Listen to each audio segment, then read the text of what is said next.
Shalom.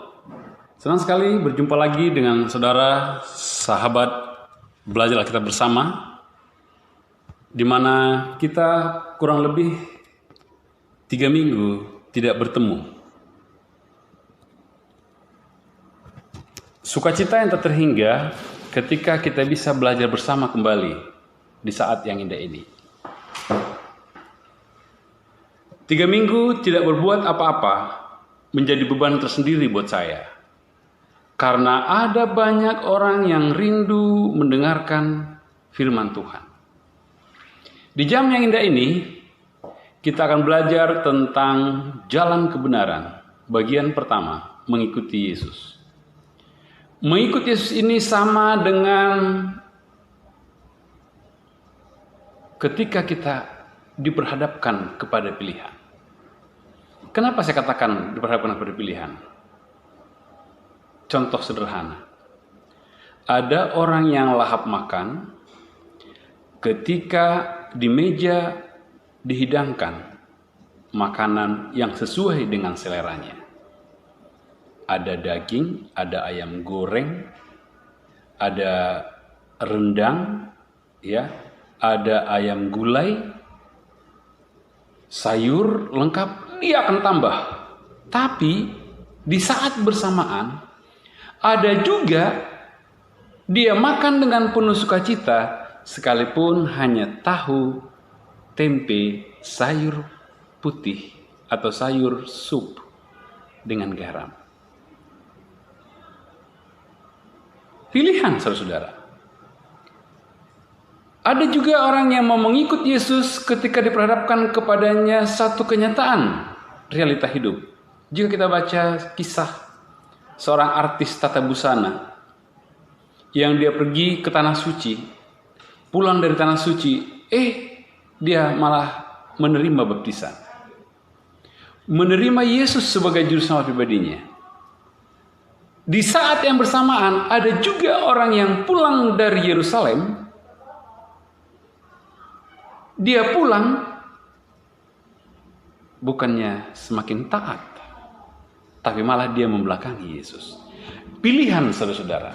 Nah, di saat yang indah ini, beberapa menit ke depan kita akan mempelajari bersama tentang mengikuti Yesus. Sebelum kita lanjutkan, mari kita berdoa. Bapa Surgawi, tuntun kami dengan kuasa-Mu, agar apa yang kami pelajari, apa yang kami baca, apa yang kami dengar di dalam nama Yesus, kami boleh pahami rencana Tuhan dalam kehidupan kami. Terima kasih Bapa yang baik, Roh Kudus-Mu bersama dengan kami. Dalam nama Yesus yang berdoa. Amin.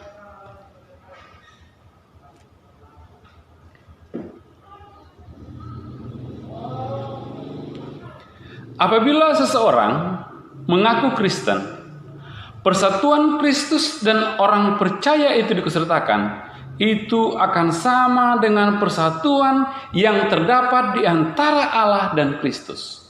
Barang siapa mengatakan bahwa ia ada dalam Yesus atau dia, ia wajib sama seperti Kristus telah hidup.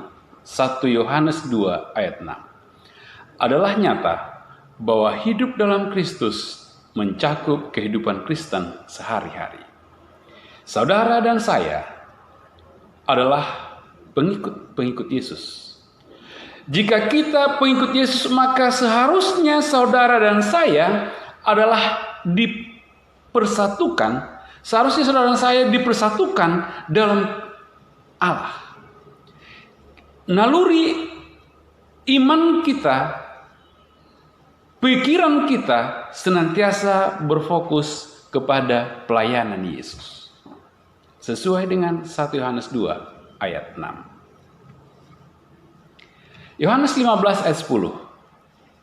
Jikalau kamu menuruti perintahku, kamu akan tinggal di dalam kasihku, seperti aku menuruti perintah Bapakku dan tinggal di dalam kasihnya.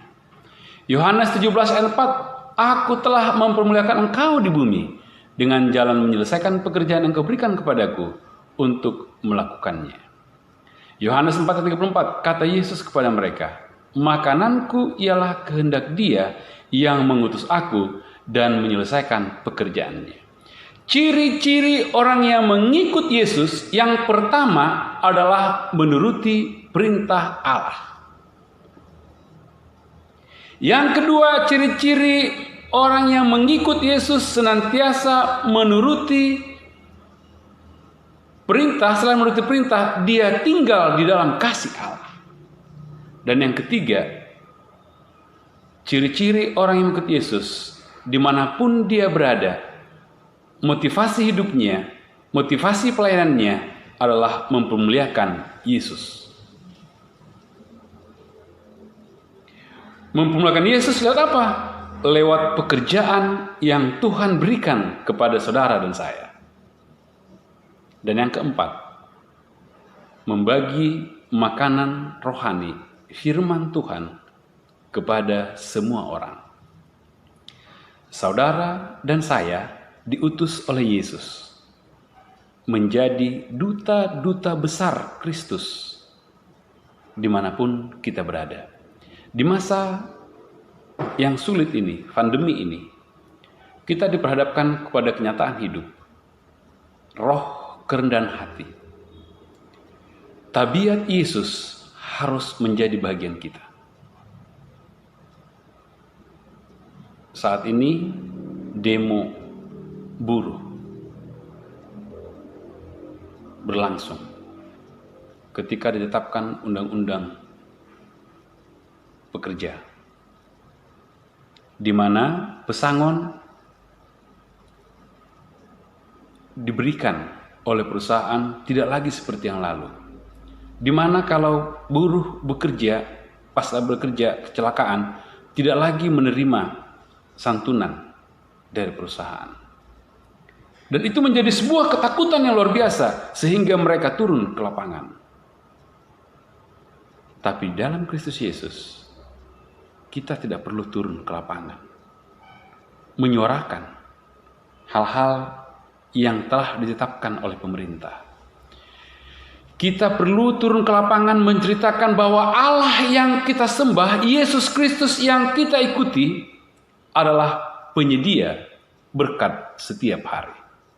Amin, saudara. Adalah sukacita yang tak terhingga ketika kita memilih untuk bersaksi dalam Kristus Yesus.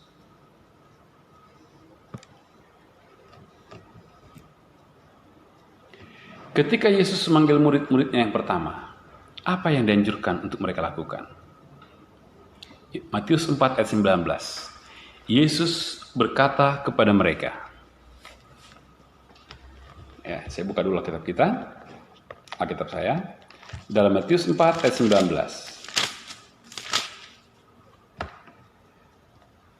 Yesus berkata kepada mereka, mari ikutlah aku, dan kamu akan kujadikan penjala manusia.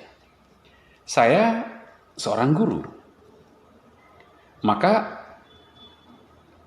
Yesus, penjala di situ, saya ganti. Kamu akan kujadikan guru manusia. Karena pekerjaan saya. Murid-murid Yesus yang pertama adalah penjala, nelayan. Maka saya dan saudara, mari ganti. Tapi bukan berarti kita tambahi, tidak. Kita menerima panggilan, undangan itu lewat pekerjaan kita masing-masing. Sukacita yang tak terhingga ketika anak-anak didik yang sudah tamat mengatakan, Pak, terima kasih. Terima kasih motivasi yang Bapak berikan sewaktu kita belajar. Bapak selalu mengatakan, boleh jadi orang tua kita di rumah, orang tua kandung kita tidak punya apa-apa. Tapi ketika kita mau merendahkan hati, bertelut berdoa, meminta petunjuk dari Bapa Surgawi, maka Bapa akan tunjuk orang tua asuh menjadi sponsor utama kita. Sukacita yang tak terhingga, saudara-saudaraku yang sekasih dalam Tuhan Yesus. Ketika saya mendengar kesaksian ini, air mata saya secara tidak langsung, tidak sadar, keluar. Turun, saudara-saudara. Tersentuh. Karena memang motivasi menjadi pelayan Yesus, murid-murid Yesus, bukan dilihat berapa puluh juta, berapa triliun harta orang tuamu. Tidak. dilihat adalah ketulusan hati, percaya kepada Bapa yang kita sembah, senantiasa menyediakan berkat bagi kita. Dan upah mengikut Yesus, Yesus akan berikan segala sesuatu yang kita butuhkan.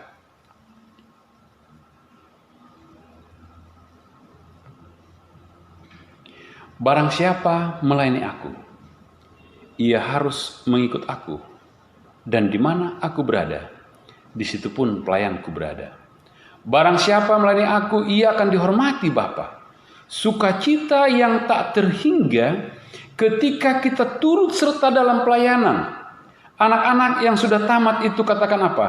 Pak, saya bersyukur mengikuti kegiatan pelayanan yang dilakukan oleh SMP, SMA, oleh sekolah di mana saya diajar. Di mana itu? Di SMP, SMA, SMK Advent Nusra. Saya berterima kasih Pak, sehingga saya percaya, saya pergi ke Bandung, saya pergi ke Siantar hanya bermodalkan apa yang orang tua berikan. Apa modal orang tua yang Tuhan berikan? Yang orang tua berikan. Orang tua selalu katakan, berdoa nak. Berdoa nak. Baca Alkitabmu. Buka hatimu untuk menerima berkat yang Tuhan berikan lewat ketika engkau merendahkan hati. Membaca firman. Dalam Kolose 2 ayat 6. Selanjutnya, Kolose 2 ayat 6.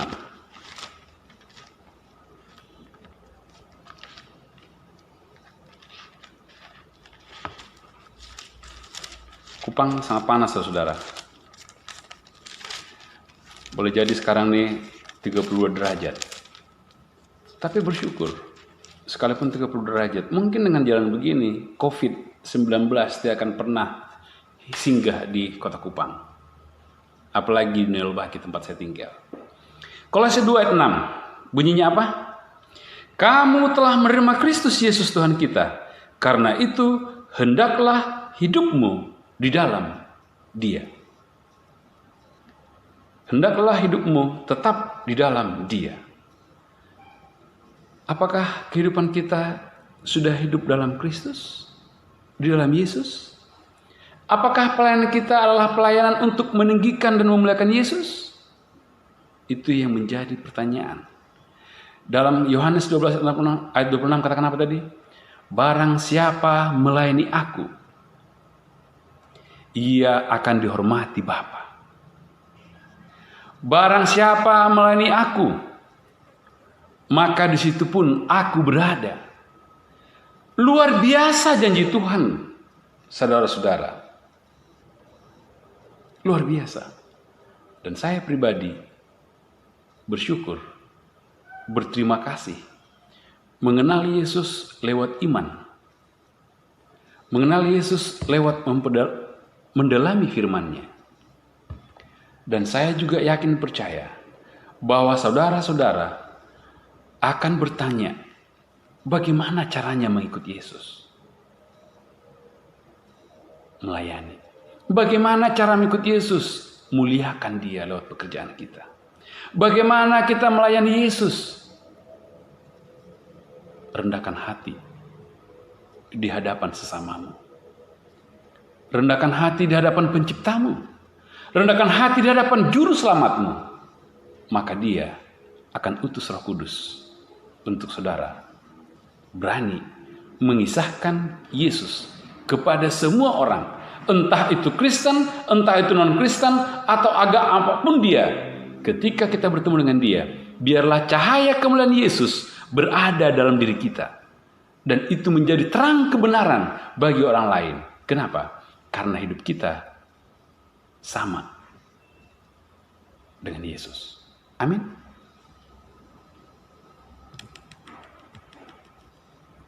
Satu Petrus 2 ayat 21. Sebab untuk itulah kamu dipanggil, karena Kristus pun telah menderita untuk kamu, dan telah meninggalkan teladannya bagimu, supaya kamu mengikuti jejaknya. Bagaimana caranya kita mengikuti Yesus? Yang pertama, sebagaimana Yesus menderita, kita pun harus menderita.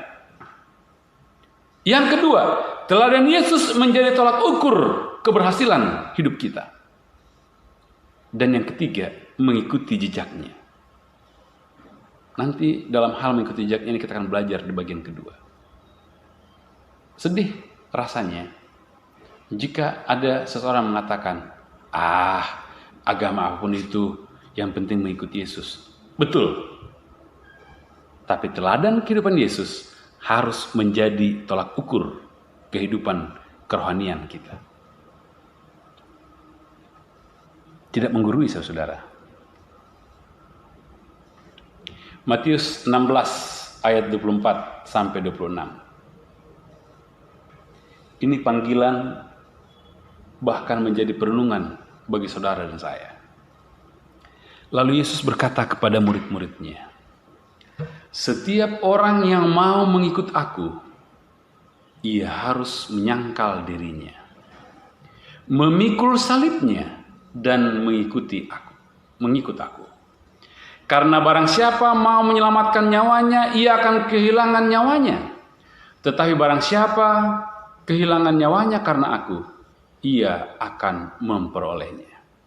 Apa gunanya seorang memperoleh seluruh dunia, tetapi kehilangan nyawanya? Dan apakah yang dapat diberikannya sebagai ganti nyawanya?" Syarat mutlak mengikut Yesus, menyangkal diri. Bagaimana kita menyangkal diri?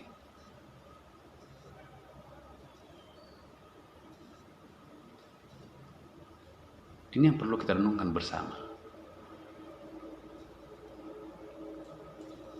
Ketika Elisa mau mengikuti Elia, Elisa katakan, "Tunggu sebentar, aku bakar korban." Tapi Elia katakan, "Tidak, mari ikut." Elisa menyangkal diri, memilih mengikut Elia, menjadi pembantu Elia. Demikian juga ketika orang muda datang kepada Yesus, "Guru, bagaimana saya supaya memperoleh surga?" "Jual segala hartamu." Dia memilih, dia bayangkan, akhirnya dia apa? Kembali. Tapi ketika saudara dan saya diketuk pintu hatinya, seorang misioneri bercerita, "Saudara-saudara, saya pergi ke pedalaman Papua bermodalkan iman." Ini contoh real menyangkal diri. Kami ditempatkan di satu tempat yang mana komunikasi itu ada kalau turun dari gunung. Air susah, tapi ketika yang bertelut berdoa, air Tuhan kasih. Penuh, padahal bukan musim hujan. Drum itu penuh. Ketika beras habis, kami hanya bertelut berdoa. Lalu beras datang 20 kilo, kami bagi ke tetangga-tetangga. Itu namanya menyangkal diri. Sekarang memikul salib. Saudaraku, dia berjalan berhari, minggu baru sampai di tempat lokasi. Tapi dikatakan apa? Sukacita yang tak terhingga ketika boleh bertemu, membagikan firman Tuhan, membagikan Yesus lewat pengalaman hidup. Usia 15 tahun baru kelas 3. Bayangkan. Tapi itulah panggilannya. Dia tidak katakan, "Tuhan, gaji saya berapa?" Tidak. Barang siapa mau menyelamatkan nyawanya, ia kehilangan nyawanya. Tetapi ketika saudara dan saya memilih kehilangan nyawa karena Yesus Kristus, kita akan memperolehnya kembali. Inilah yang namanya memikul salib. Inilah yang namanya teladan mengikut Yesus. Saudaraku yang saya kasihi dalam Tuhan, tidak mudah menjadi pengikut Yesus. Para hamba-hamba Tuhan di khotbahnya mengatakan, mari, mari, mari, mari. Memang benar. Kerendahan hati akan membuka satu jalan yang mana kita tidak pernah lalui jalan itu. Kerendahan hati mengikut Yesus, kita tidak pernah merasakan naik pesawat, Yesus akan hantarkan kita naik pesawat. Kita belum pernah naik kapal besar, ya, speedboat. Tuhan akan kasih kesempatan. Untuk apa? Menceritakan betapa besar kasih Allah akan dunia ini. Lewat siapa? Lewat Yesus yang sudah kita hidupkan dalam kehidupan kita. Kita telah menjadi saksi Yesus dimanapun kita berada. Mari kita pikirkan baik-baik, saudara-saudara. Sudahkah saudara dan saya berani menyangkal diri, berani memikul salib, berani mengikut Yesus, apapun tantangannya? Siswa saya waktu itu di sini, orang tuanya bawa golok, saudara-saudara. Kenapa? Karena dia menerima Yesus. Tapi ketika bertemu dengan pendeta, golok itu ditaruh di belakang. Padahal dari rumah, orang tuanya katakan, kamu habis. Tapi puji Tuhan, orang tua itu tidak mampu. Kenapa? Anak itu katakan, Bapak, kalau saya telah menerima Yesus, lalu saya minum mabuk, silahkan arahkan parang itu ke saya. Tapi karena Yesus yang telah memanggil saya berjanji mulai saya menerima Yesus sampai sekarang. Apapun yang terjadi, Yesus yang pertama, Yesus yang terutama, dan Yesuslah yang kulayani. Saudaraku, pendeta yang mendengar itu tertunduk. Dia berdoa, terima kasih Tuhan. Kuatkan anak ini. Ya, setelah dia tamat, kita tidak tahu apakah dia masih di dalam atau di luar. Tapi yang pasti itu di hadapan orang tuanya dia berani mengatakan. Tidak hanya parang, saudara-saudara, sekarang ini diperhadapkan pada kita. Tidak lama lagi akan dibuktikan Yesus yang kita pilih atau kita mengikut dunia. Di masa COVID ini, kita diperhadapkan kepada menyangkal diri dan memikul salib. Markus 10 ayat 21. Tetapi Yesus memandang dia dan menaruh kasih kepadanya, lalu berkata kepadanya, ini tadi, hanya satu lagi kekuranganmu. Pergilah, juallah apa yang kau miliki, dan berikanlah itu kepada orang miskin, maka engkau akan beroleh harta di surga. Kemudian datanglah kemari dan ikutlah aku. Jual apa yang menjadi kesukaan kita selama ini. Apa yang menjadi, yang menurut kita inilah yang terbaik. Tinggalkan itu. Bagi kepada orang lain. Mari kita ikut Yesus. Saya punya seorang sahabat, gajinya 150 juta. Tapi ketika dia menerima panggilan ini, dia menjadi misioneri 500 ribu. Orang tuanya marah. Sangat marah. Kenapa? Bayangkan perbedaannya jauh sekali. Dari 150 juta ke 500 ribu. Saudara mau? Ketika saudara dan saya memilih mengikut Yesus, kita tidak melihat nominanya berapa. Yesus yang pertama, Yesus yang terutama. Terpujilah dia. Ini aku Tuhan, utuslah aku. Itu yang menjadi motivasi atau tekad orang-orang yang menjadi murid Yesus. Yohanes 10 ayat 25-28. Aku telah mengatakannya kepada kamu, tetapi kamu tidak percaya. Pekerjaan-pekerjaan yang kulakukan dalam nama Bapakku, itulah yang memberikan kesaksian tentang aku. Tetapi kamu tidak percaya, karena kamu tidak termasuk domba-dombaku. Domba-dombaku mendengarkan suaraku, dan aku mengenal mereka, dan mereka mengikut aku. Dan aku memberikan hidup yang kekal kepada mereka, dan mereka pasti tidak akan binasa sampai selama-lamanya, dan seorang pun tidak akan merebut mereka dari tanganku. Janji Yesus bagi mereka yang mau mengikut Yesus. Janji Yesus bagi mereka yang mengenal bahwa Dia adalah penggembala agung.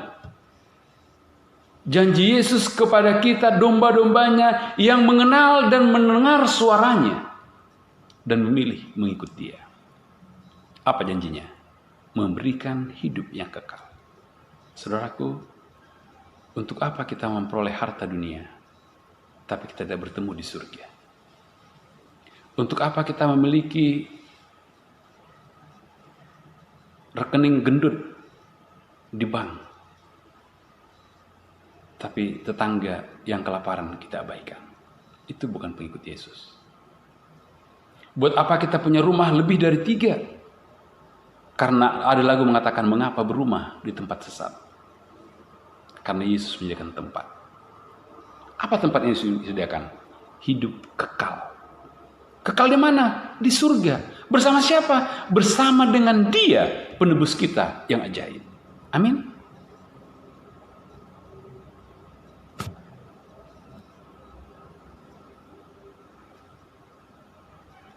Mengikut Yesus menuntut pengorbanan kita. Tidak ada tempat pertengahan. Demikian pula lah tiap-tiap orang di antara kamu yang tidak melepaskan dirinya dari segala miliknya tidak menjadi muridku. Lukas 14 ayat 33.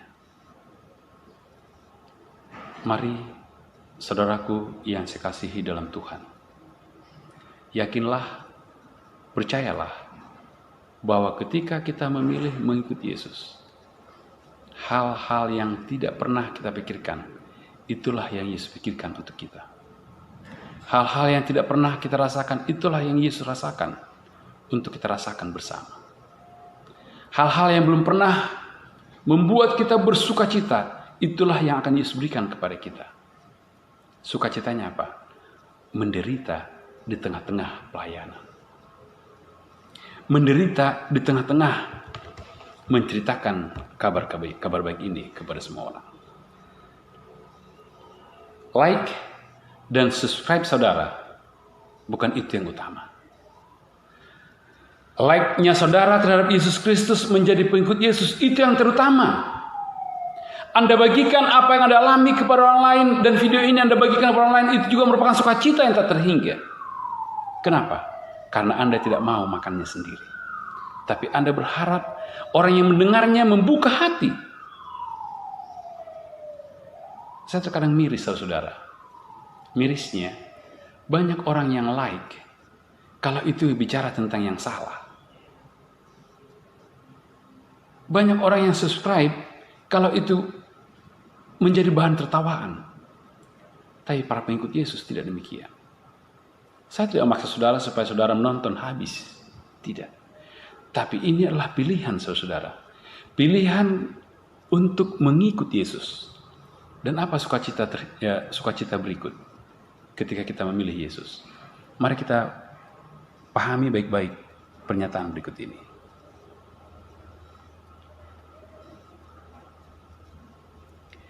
Jikalau kita mengikuti Yesus langkah demi langkah, kita akan mempunyai sesuatu yang tegas untuk diceritakan tentang cara Yesus menuntun kita. Kita menceritakan bagaimana janji-janjinya digenapi dan menemukan bahwa janjinya itu benar, bahwa janjinya itu besar. Kita dapat menyaksikan apa yang kita ketahui tentang rahmat Kristus. Inilah kesaksian yang diminta oleh Tuhan dan yang dibutuhkan oleh dunia yang sedang binasa ini. Kerinduan segala zaman, halaman 340. Saudaraku yang saya kasihi dalam Tuhan Yesus, pilihlah pada hari ini kepada siapa engkau berbakti. Pilihlah kepada hari ini kepada siapa engkau akan mengikuti. Apakah isapan jempol atau Yesus yang kita ceritakan kepada orang lain?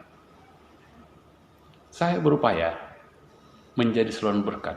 Mohon maaf jika ada yang merasa kehadiran saya tidak jadi berkat. Mohon maaf. Karena tidak ada manusia yang sempurna. Tapi satu kerinduan saya yang paling dalam, ketika saudara mendengar berita ini, kabar baik ini, tanyakan, Tuhan, sudahkah saya menyangkal diri? Sudahkah saya memikul salib? Sudahkah saya menjadi pengikut-Mu yang sejati? Tanyakan pada diri kita. Tuhan, ketika saya memilih melangkah bersama-Mu, sudahkah langkah-langkah yang kulalui itu jalan sesuai dengan kehendak-Mu? Jika ini menjadi pergumulan kita bersama, yakinlah saudara, sukacita yang tak terhingga adalah ketika kita boleh bertemu, bertatap muka dengan Yesus Kristus, Guru Agung kita. Ingat, dunia mendekati penutupan akhir zaman. akan banyak penderitaan. Dan ketika akan banyak penderitaan, disitulah saat di mana kita untuk memikul salib. Disitulah kita mengatakan terpujilah nama Tuhan, bahwasanya untuk selama-lamanya kasih setianya. Di tengah-tengah COVID-19 ini kita katakan terpujilah nama Tuhan, oleh karena saya diajar untuk rendah hati, bertelut berdoa di hadapannya. Terpujilah nama Tuhan oleh karena saya sampai detik ini masih sehat. Itu yang menjadi tolak ukur keberhasilan kita mengikut Yesus. Jangan katakan, aduh Tuhan, kenapa harus begini?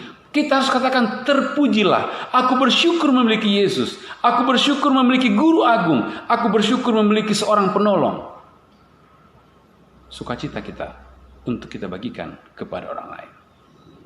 Percayakah saudara bahwa Yesus menyediakan tempat bagi saudara? Percayakah saudara bahwa Yesus sedang mengetuk pintu hati saudara saat ini? Percayakah saudara bahwa saudara diutus oleh Tuhan menjadi juru kabarnya di dunia ini? Jika saudara percaya, mari kita berdoa. Terima kasih Bapa yang baik, kami sudah mendengarkan firman-Mu. Ini kami Tuhan, utus kami. Terima kami semua yang kami ada, kehendak-Mu yang jadi. Dalam nama Yesus kami berdoa. Amin. Tuhan memberkati kita. Sampai berjumpa di lain waktu dan kesempatan. Shalom.